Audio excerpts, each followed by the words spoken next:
दोस्तों आज के इस वीडियो में हम पढ़ेंगे सामान्य ज्ञान के 50 महत्वपूर्ण प्रश्न उत्तर। तो इस वीडियो को पूरा देखिएगा। आपका पहला प्रश्न है, भारत देश में कितने पूर्ण राज्य हैं? तो इसका उत्तर है 28।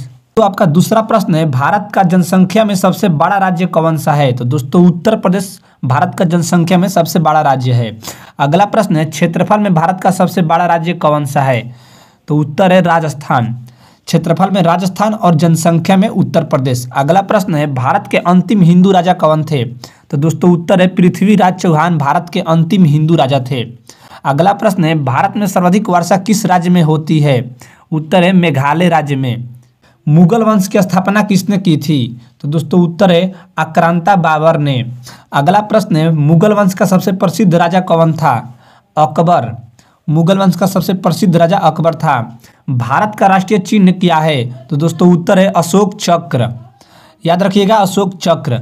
भारत के राष्ट्रीय ध्वज का क्या नाम है? तो दोस्तों तिरंगा। देश की दूसरी सबसे ज्यादा बोली जाने वाली भाषा कौन सी है? तो दोस्तों उत्तर है बंगाली। भारत के राष्ट्रपति का नाम क्या है वर्तमान में? तो दोस्तों श्रीमती द्रौपदी मुर्मू जी। अगला प्रश्न है, राम मंदिर किसने तोड़ा था? बाबर ने। अगला प्रश्न है, अंग्रेजों के किस कानून को काला कानून कहा जाता है? तो दोस्तों उत्तर है रोलेट एक्ट को। रोलेट एक्ट कानून को।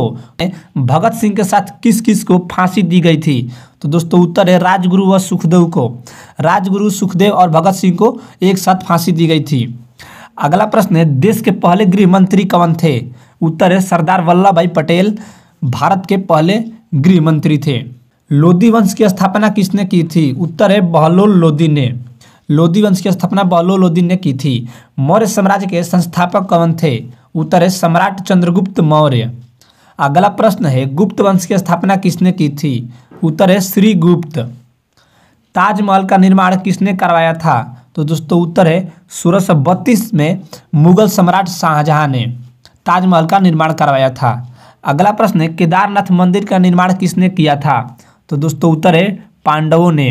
श्री कृष्ण की मृत्यु कैसे हुई थी? तो दोस्तों इसका उत्तर है एक शिकारी के द्वारा पैर में तीर मारे जाने के कारण श्री कृष्ण की मृत्यु हुई थी।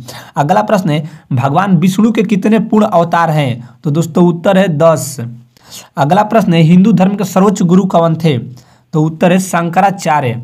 भारत की झीलों की नगरी कौन सी है? तो दोस्तों उत्तर है उदयपुर। याद रखिएगा उदयपुर।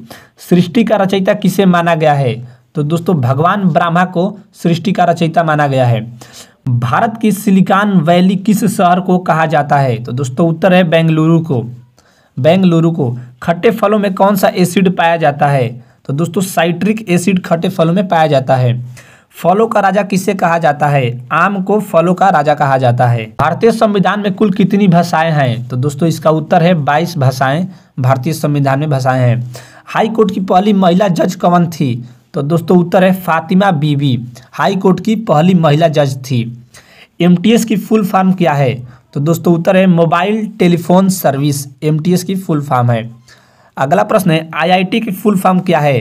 तो दोस्तों इसका उत्तर है इंडियन इंस्टीट्यूट ऑफ टेक्नोलॉजी। अगला प्रश्न है, आईआईटी को हिंदी में क्या कहते हैं? तो दोस्तों भारतीय प्रौद्योगिकी संस्थान। नीट की फुल फॉर्म क्या है?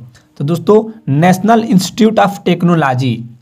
भारत की सबसे पवित्र नदी कौन सी है? तो दोस्तों उत्तर है माँ गंगा यानी गंगा नदी।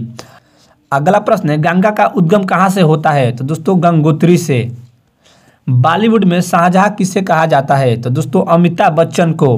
भारत का लौह पुरुष किसे कहा जाता है? तो दोस्तों सरदार वल्लभ भाई पटेल को लौह पुरुष के नाम से भी जानते हैं। अगला प्रश्न है, बाल दिवस किसके जन्मदिन पर मनाया जाता है? तो दोस्तों उत्तर है पंडित जवाहरलाल नेहरू के। देश में आपातकाल किसने लगाया था? तो दोस्तों इंदिरा गांधी जी ने।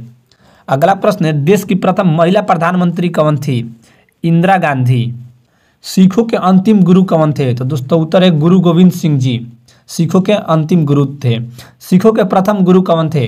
तो दोस्तों उत्तर है गुरु नानक देव जी। अगला प्रश्न है, प्रथम भारतीय डाक टिकट कब छापा गया था? तो दोस्तों इसका उत्तर है 15 अगस्त 1947 को। ज्ञानपीठ पुरस्कार किस क्षेत्र में दिया जाता है? तो दोस्तों साहित्य के क्षेत्र में ज्ञानपीठ पुरस्कार दिया जाता है।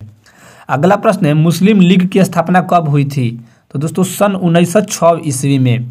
1906 ईस्वी में। दोस्तों इस वीडियो का लास्ट प्रश्न है, भीमराव अंबेडकर का जन्म कहाँ हुआ था? तो दोस्तों इसका उत्तर है मध्य प्रदेश के महू जिले में।